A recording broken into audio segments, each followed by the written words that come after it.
Hey, what's up, everybody? BDL 44 coming at you with another video. All right, so I really need to be asleep right now, but I wanted to make a therapy session because I'm settled in at the hotel, the DoubleTree at the Fresno Hilton. It's a Hilton process of, you know, architecture, I guess is what I say. It's a very nice hotel, man. I'm definitely pleased to be here. Wish for better circumstances, but I've had a good day. I've ate poorly though. I ain't gonna lie, this is the worst day for food I've had in many years, believe it or not. First of all, we had Taco Bell. I ate 3 hard shell tacos, no cheese, because I know I'm lactose intolerant. They taste just as good as they did when I was a kid, so that was a nice cheat meal. And then they gave you a free cookie here, and I ate that cookie, and I paid for it because it has egg in the cookie, milk in the cookie. Definitely a bad decision. And then I had some fried chicken at my family's house. My uncle Jesse, who's just an awesome human being, man. 92 years old. He moves just as fast as I do. But that's how the Wallers are built, man. They are just built different. They're built forward tough, I'm telling you. Um, my grandmother was like that well into her 90s. Uh, her father was the kind of guy who would carry suitcases up and down the stairs at 93 years old. Like they're built different. But I was able to go to their house tonight and had a great time there. Spent some time with my other cousin. I wish I knew his name, but he's a pretty cool character actor, believe it or not. I got a cousin that does films. He was actually telling us he was in The Pursuit of Happiness as an extra when that famous scene where Will Smith is crying and clapping his hand with tears in his eye at the end when he was so happy he had finally taken care of business. My cousin's somewhere in that scene. But yeah, man, I had a great day with my family overall. My uncle and my aunt, we had a great drive up, smooth sailing. It wasn't really too much traffic at all. On a Sunday, you wouldn't expect that it would be. And we got here, no problem. Took care of the obituaries at this big, huge Office Depot, which looks like it's in a warehouse. I've never seen an Office Depot that big, by the way. That thing was massive. Uh, Fresno's a nice, quiet town, man. It reminds me a lot of Oklahoma. Fresno and Oklahoma are pretty much like the same place. It seems to me. It's ironic because my family is from Oklahoma and my other part of my family is from down here, of course. But nevertheless, it's a real easy place to get some clarity. You smell fresh air. I'm from LA, as you guys know. I don't smell fresh air. There's a certain permanent smog in the air. This place you can smell fresh air. You can smell the clarity, the lack of pollution, and the skyline is nice out here. I always like coming down here. It's a little colder than it is in other areas, but I say right now it's about as cold as it always is in North Hollywood these days. Probably not much of a difference. It's expected to be very cold at the cemetery tomorrow, though. And my uncle Jesse handed me a hat. I told him I didn't bring a hat up. They were like, "Yo, you a bald head person, you gonna need one." They were like, "We'll give you a hat." And he told his son to go get me a hat, and the hat is a Hank Aaron 44 hat. And I told him, I was like, "Yo, I call myself BDL 44." And I looked on the side of the hat, and it says YDF for abbreviated young man something. I'm not really sure what it was for. It was an MLB hat though. And I was like, "Yo, this is fortuitous, man." And it matches my suit. And it looks like something my granddad wore, ironically enough. I remember seeing a hat on his head, kind of cuffed the same way. It exposes the ears. It looks like something my granddaddy would wear. So I'm definitely wearing that to the cemetery tomorrow, not only because it's going to cover my head and I'm going to get a head cold if I don't, but I think it would be something he'd like.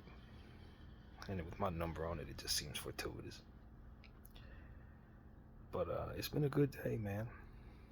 driving up. You know, tomorrow I gotta get up at like 5:45, which actually should probably be sooner because we're gonna try to eat breakfast at 7, and I know I shouldn't be eating the breakfast they got, so I should probably make my oatmeal beforehand and eat it beforehand. Because what's gonna likely happen is they're gonna want to eat breakfast and then head out the door, and if I gotta eat oatmeal, that means I'm coming back to my room to clean the dish and all types of stuff like that. So I might want to set my alarm for a little earlier, but I got my alarm at 5:45, and they're gonna knock on my door at 7 a.m. So you know, it's gonna be what it is because we want to get there by 8:30. Services at 9, and my uncle has some stuff to take care of at the funeral home. We were gonna try to take care of it today. We drove down there, but they were closed. So you know, just trying to take care of the business, man. My uncle printed up this big, huge photo of my grandfather, put it in a frame. It looks real nice, man. Real nice frame picture that we're gonna have representing him tomorrow.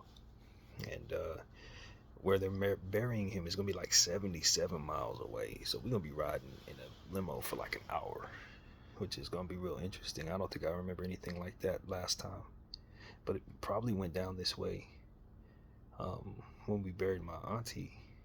But I don't think we're at the same cemetery as my auntie. I think my grandfather and grandmother are buried at a separate military site, memorial spot. So I've never been to this one. But you know, I turned on my camera, tell y'all about the hat, tell y'all about my day, but to also just kind of talk about what I've been feeling over the last 25 minutes as I've been sitting here, and I'm kind of like praying and kind of speaking to my grandfather's spirit. And something just told me turn on the camera and let the people in, since that's what we do on this channel, is talk about our lives and what we're going through in the moment and all of that, and try to heal from everything. But I think at the end of the day, what I'm feeling right now is like I'm executing a plan, like I'm handling tasks rather than actually beholding the real understanding of what's going on. It's like an acceptable passing. As my boy Tendai kind of put it, it's like as a person completes their life, they live and they pass of old age for the most part. It's exactly the way you want it to be. You prepared for it. You know, it wasn't like he was taken from us abruptly. It did happen very fast, but that can be the case with older people. It happened the same way with my great grandmother. She fell sick one week and it passed the next week after spending her whole life feeling great and in shape. So once you get to your 90s, that's just kind of how it is. And so it wasn't anything abnormal about this.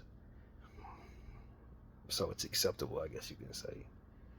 And I wasn't overly close to my grandfather. I knew him very well, and as of late, I spoke to him once a week on the Bible study.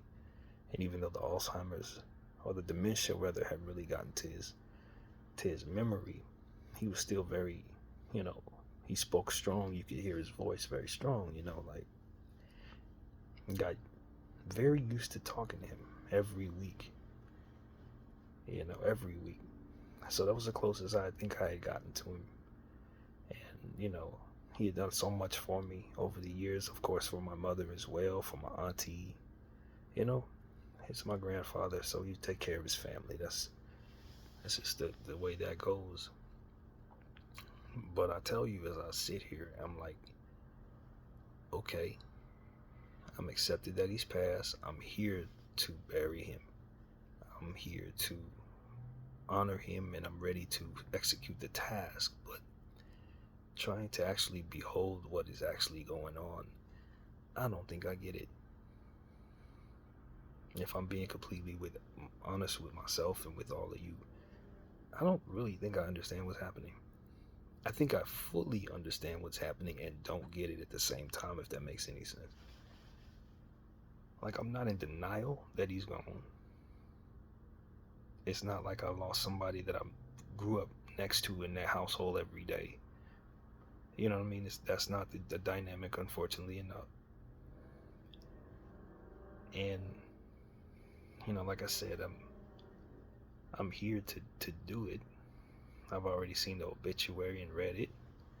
I'm here with my uncle. We're here to do what would be honorable. But as sure as I'm laying here in this bed, I'm trying to figure out. So you telling me I'm not gonna hear his voice again? Like that's the phase I'm in right now. Like yeah, he passed away, yes, and we're here to bury him, yes. But like he's gonna be on the phone next time we have Bible study, right? Like that's the kind of weird space I'm in right now, where it's like, so I'm really not gonna hear his voice for real? It's that type of thing, man. And it's weird, bro, because I'm not here to say that I'm tearing up or that like this hits me in such a way that I'm gonna break down. That's not what it is. It's almost like a strange confusion, like a weird quasi denial minus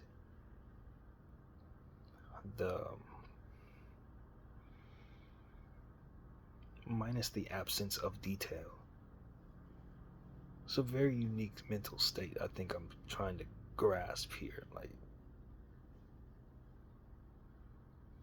and that's what I'm here to tell you guys. My grandfather has always been present in my whole life. He would come to town or be on the phone. My mom would put me on the phone with him. That's where my real memory of him is, more audio of listening to his voice. We'd see him when he come to town, and sometimes we'd go up to, I spent a little time in North Carolina, maybe twice went there, that kind of thing.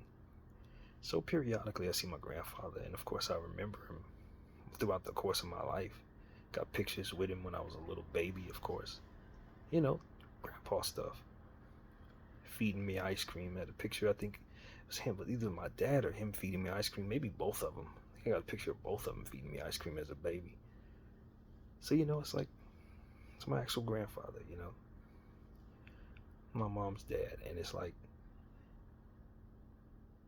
he's always been there for my mom. She really leaned on her parents for strength. She kept strong relationships with them, strong relationships with my uncle, strong, much better at that than I am. And so, I'm used to the relationship my mom had with my grandfather. That was much tighter. But still, there was a relationship there, especially over the last year or two. Real bond made there. And so it's not like I didn't know him. I think I learned to know him better than I knew my father. Even though I had a very strong bond with my dad too, but I think I was able to get a bit closer to my grandfather than I was my dad. A little bit, that kind of thing. And I don't know, man. I think it's safe to say I'm struggling with this one in a different way than I'm used to dealing with passings. It's a little different for some reason. Maybe it's because of where I'm at in my life. I'm much more mature, I guess, than I was the last time someone passed. I'm sober, which makes a lot of a difference. Ain't no weed in my life, nothing like that that's blocking my thoughts or coping mechanisms or nothing. I'm handling all this fine without it. But the fact that it ain't there is a unique thing. It's Christmas time. Maybe that's a little bit of it too. Who knows, right? I don't really know. But I don't know. I don't know if I'm dealing with this all that great. If I'm being honest with you guys, I don't think I'm doing all that great right now. And it's weird because like people simply cry and they get it out the way. I'm not compelled to cry. I'm not like I'm holding it back. That's not what it's doing. But it's really difficult to wrap my mind around this particular passing for me right now. I'm having a hard time with it, but a different kind of way. You know what I mean? When people say they have a hard time with something, I'm used to them crying, can't get out of bed. They can't, like I was dealing with my mom, I didn't want to see her in the casket and all of this different stuff that people have a hard time. It's a certain thing. For me, it's a very unique thing that I'm struggling with Um, and I don't know that it's something that most people deal with. I think this is probably unique to my own skull, to be honest with you. I think this is just a BDF thing. But yeah, man. I just wanted to share that with you guys. I think it's noteworthy. If anybody can relate to it, maybe you realize you're not alone. I know of a lot of people, and when I say a lot, I don't mean an actual lot, but I'm talking like 3 different people that I know that are going through bereavement at the same time I am. So that's a lot, and it's on it when you consider in passing, um, with the exception of those who are going through much more difficult stuff that we talk about all the time.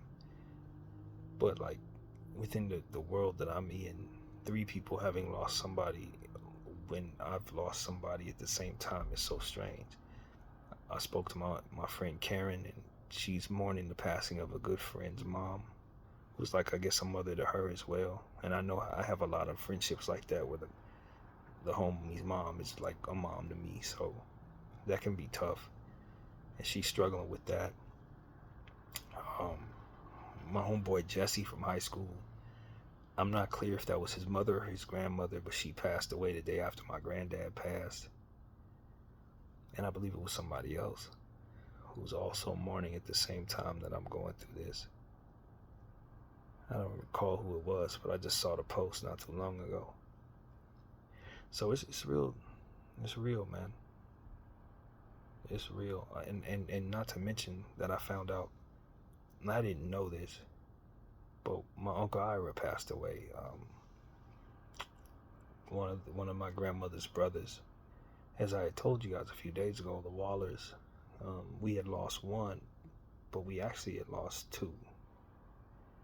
And I don't know if I heard that Uncle Ira had passed, and it just didn't register, or I don't know how that could have possibly happened. But I heard the news today, and I didn't remember it or know that. I don't know that they forgot to tell me or what, but I don't think they told me, man. But yeah, we lost him to cancer back in 21, and so that's fresh in my mind. I remember him very well. Um, he came to my mother's funeral. I think he came to my grandmother's funeral in Oakland. You know what I mean? So that's an important person, and so I get to kind of receive that news as well at the same time. It's one of those old for them, new for me kind of things. And I didn't get a chance to really react to it because I didn't want to, like, they said in the midst of conversation. It was all of us sitting around talking, and they were saying when Uncle Ira passed, and I tried my very best not to react.